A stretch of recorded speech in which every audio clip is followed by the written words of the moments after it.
Imagine living in a world where every word you speak is monitored. Every memory can be rewritten. Every truth can be erased. And the most terrifying part? You don't even realize it is happening. You still think you are free. You still believe what you are told. You still trust the world you see, because the world you see has been carefully, surgically arranged for you. Not by accident, not by chaos, by design. Today, we are going inside one of the most dangerous books ever written. A book so precise in its warnings, so chilling in its vision, that governments have banned it, burned it, and desperately tried to bury it. A book written over 70 years ago that somehow reads like it was written yesterday. This is 1984, and by the time this video ends, you will never look at the world the same way again. Before we enter the world of 1984, we need to understand the man who built it. George Orwell was not a comfortable writer. He was not the kind of author who sat in a warm study and imagined darkness from a safe distance. He lived inside darkness. He fought in the Spanish Civil War. He watched idealism collapse into tyranny. He saw how quickly freedom could be dismantled, not by monsters, but by systems, by bureaucracies, by language, by the slow, relentless machinery of control. By 1948, Orwell was dying. Tuberculosis was consuming him, slowly, without mercy. And yet, on a remote island off the coast of Scotland, feverish and exhausted, he poured everything he had ever feared, every warning he had ever carried, into a single novel. He reversed the last two digits of the year. 1948 became 1984. The book was published in 1949. Orwell died 7 months later. He never knew what he had started. He never knew that the word he coined, Orwellian, would become one of the most used adjectives in the entire English language. He never knew that people in the 21st century would read his fictional nightmare and feel a cold, quiet recognition. A sensation that what they were reading was not entirely fiction. He wanted to warn us, and he succeeded beyond anything he could have imagined. The world of 1984 is called Oceania, and from the very first page, you feel it. This suffocating, grey, hopeless atmosphere that presses down on every sentence like a boot on a throat. The year is 1984. The city is London, but a London you would not recognise. The streets are dirty, the buildings are crumbling. The air smells of cabbage and old rags. Posters cover every surface, enormous faces staring down with dark eyes, and beneath each face, 4 words. Big Brother is watching you. Big Brother is not a person you can meet. He is not a man you can confront or reason with. He is a presence, a face on a poster, a voice on a screen. An idea so total and so absolute that questioning it is not merely illegal, it is almost physiologically impossible. The society of Oceania is divided into 3 layers. At the top, the inner party, the architects of everything. Below them, the outer party, the bureaucrats, the workers, the mid-level servants of the system. And at the bottom, the proles, the vast, grey, forgotten mass of ordinary people who make up 85% of the population. They are poor, they are uneducated, they are ignored, and that, Orwell tells us, is precisely how the party keeps them harmless. Our narrator, our guide through this world, is Winston Smith, 39 years old, a small, frail man with a varicose ulcer above his ankle and a gin-soaked despair that he hides every single day behind a face of disciplined neutrality. Winston works in the Ministry of Truth, a building of glittering white concrete, 300 meters tall, whose slogan is chiseled into its facade in elegant letters: war is peace, freedom is slavery, ignorance is strength. His job, his daily, ordinary, unremarkable job, is to rewrite history. When the party makes a prediction that does not come true, Winston rewrites the prediction so it does. when a person is vaporized, erased, executed, disappeared, Winston deletes every mention of them from every record. They become unpersons. They never existed. The memory hole beside his desk swallows the past whole, and the past becomes whatever the party needs it to be. This is not metaphor. This is administration, and Winston does it every day, because he has to. But here is what makes Winston extraordinary, what makes him, in Orwell's world, the most dangerous kind of person alive. He remembers, somewhere deep inside him, beneath the conditioning and the fear and the gin, there is a fragment of mind that knows things were different once. That 2 + 2 used to equal 4 even when the party said it equaled 5. That somewhere, buried under all of this rubble, there is something called truth. And one day, Winston buys a diary, a small cream-coloured book with smooth pages. He hides in a corner of his flat that he believes, hopes, is out of sight of the telescreen. And he begins to write, April 4th, 1984. He doesn't even know if that is the correct date. The act of writing, of putting private thoughts into private words, is called thought crime. And thought crime, in Oceania, is punishable by death, or worse, by room 101. But Winston writes anyway, because inside this fragile, doomed act of writing, he is still a person, still real, still himself. The diary is the first act of rebellion, and it will cost him everything. Winston's rebellion deepens when he meets a woman named Julia. Julia is younger than Winston, dark-haired, athletic, seemingly orthodox in every public way. She wears the red sash of the Junior Anti-Sex League. She chants slogans with enthusiasm at the 2 minutes hate, that daily ritual of orchestrated rage where party members scream and spit hatred at the face of the enemy on the screen. Winston initially suspects her. In Oceania, suspicion is the only rational response to everything. But then she slips him a note. 4 words. I love you. What follows is, at its heart, a love story. But it is a love story written in a world that has outlawed love, that has reduced sex to a joyless, procreative duty, that has turned intimacy into a political act, that has made human warmth itself a form of treason. Winston and Julia meet in secret. First in the crowded streets, exchanging words without moving their lips. Then in the countryside, where there are no telescreens, where, for the first time in his adult life, Winston hears birds sing. They rent a room above a junk shop in the Prole district. A private room with no telescreen, a room with an antique glass paperweight on the shelf. Inside it, a tiny piece of coral frozen in time, pink and delicate and impossibly fragile. Winston thinks of it as a world they can enter together, a perfect, sealed world from another time. In this room, they are different people. Julia talks, laughs, cooks real coffee. Winston holds her and for the first time believes, truly believes, that the human spirit cannot be extinguished, that something in us will always resist. But even joy in Oceania is a countdown. And then comes O'Brien. O'Brien is a member of the inner party, large, dark, powerful, with an urbane and almost gentle manner that sets him apart from the brutish world around him. Winston has felt, for years, an inexplicable connection to him, a sense that O'Brien too carries a private truth behind his disciplined eyes. One day, O'Brien makes contact. He gives Winston an address, an invitation. Winston and Julia go together. They climb the stairs to O'Brien's luxurious apartment, a world of actual food, actual wine, actual comfort.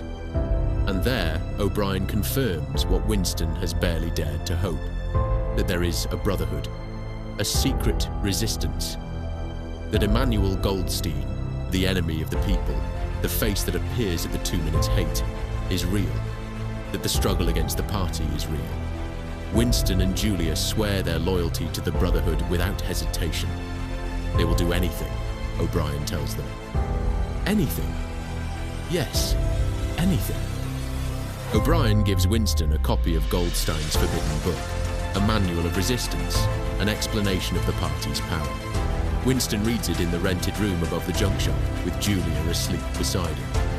For the first time, he understands the full architecture of his prison. The party does not seek power for any goal. Not for wealth, not for security, not even for the stability of the state. The party seeks power for its own sake. Power is not a means, it is the end, and it is eternal. If you want a picture of the future, imagine a boot stamping on a human face, forever. And then, in the silence after that sentence, the walls close in. They are arrested. Of course they are arrested. The telescreen was hidden in the room all along, behind the picture on the wall. The kindly antique dealer who rented them the room was a member of the thought police all along. O'Brien, careful, thoughtful, seemingly sympathetic O'Brien, was a trap all along. The glass paperweight shatters on the floor as the black uniformed men pour in. That fragile, perfect, sealed world, gone. That piece of coral, that frozen moment, that dream of another time, shattered into nothing. Winston is taken to the Ministry of Love, a building with no windows, surrounded by barbed wire, where it is always burning bright with white light, and there is no such thing as night. What happens inside the Ministry of Love is among the most harrowing passages in all of modern literature. Because what the party wants from Winston is not a confession, not information, not punishment. What they want, what O'Brien, his interrogator, his torturer, explains with terrifying patience, is his soul. They do not want him to say the right words. They want him to mean them. They want to reach inside him and rearrange whatever is there until there is nothing left but love. Love for the party. Love for Big Brother. The torture is methodical and intimate. O'Brien does not hate Winston. He studies him. He explains. He corrects. He wants Winston to understand, before the end, that there is no martyrdom in this story. There is no defiant death. There is only breaking, slow, complete, and total. And then there is Room 101. Every prisoner, O'Brien explains, has one fear above all others. The worst thing in the world is different for every person, and in Room 101, you face it. For Winston, it is rats. When the cage is brought out, when the starving rats are strapped to a wire frame that will be pressed against his face, Winston breaks. In an instant, in a single shattering, irreversible moment, he screams the only thing that can save him. Do it to Julia, not me. Julia. I don't care what you do to her, do it to her. And with those words, Winston Smith ceases to exist. Not physically. His heart keeps beating. His lungs keep breathing. He is released back into the city, thin and broken, where he sits in cafes and drinks victory gin and plays chess against himself. He meets Julia once. They admit to each other that they betrayed each other. There is no feeling left. No love, no hate, no guilt. Just an absence where something used to be. And one day, sitting in the Chestnut Tree Cafe with tears running down his face, Winston hears the voice on the telescreen announce a great victory. His heart swells. He loves Big Brother. Let us step back now from the story and look at what Orwell actually built. Winston Smith is not a hero in the conventional sense. He is not brave or exceptional. He is ordinary, and that is the entire point. He represents all of us. The person who notices something wrong, who feels the dissonance between what they are told and what they experience, who carries a private truth in a world of public lies. His tragedy is not that he was too weak. It is that the system was too total. Julia is a different kind of rebel. She does not care about ideology or the deeper workings of power. She rebels through the body, through pleasure, through sex, through the intimate refusal to let the party colonize every human experience. She is more practical than Winston, less philosophical, arguably more honest about what she wants. She is not trying to change the world, She is trying to live in it. And that, Orwell suggests, is both admirable and insufficient. O'Brien is perhaps the most terrifying character in the book because he is brilliant. He understood Winston before Winston understood himself. He is the face of power that does not need to be brutal because it is total. His cruelty is never mindless. It is precise. It is educational. He is the system given a human voice, and a human voice is so much more frightening than a machine. Big Brother, of course, may not exist at all. He is a symbol, a face of power that is impossible to overthrow because it has no body to strike at. He absorbs all loyalty, all fear, all love, and returns nothing. That is his function. That is why he is perfect. Now, let us go deeper into the symbols that make 1984 not just a story, but an architecture of ideas. Telescreens are the most visible symbol in the book, and they represent something more specific than surveillance. They represent the internalization of surveillance. The fear of being watched changes behavior, even when no one is actually watching. Orwell understood what psychologists would later formally study. When people believe they are being observed, they police themselves. The most efficient prison is one where the prisoners become their own guards. Newspeak is possibly the most subtle and most chilling concept in the entire novel. The party is developing a new language, a stripped, reduced language where the words for rebellion, for freedom, for independent thought are being systematically eliminated. Not banned, eliminated. Because if there are no words for a concept, the concept becomes unthinkable. Language does not just describe reality. Language creates reality. Control the words and you control the thoughts. Control the thoughts and you control the person. Control the person and you control everything. Doublethink is the ability to hold two contradictory beliefs simultaneously and to accept both of them.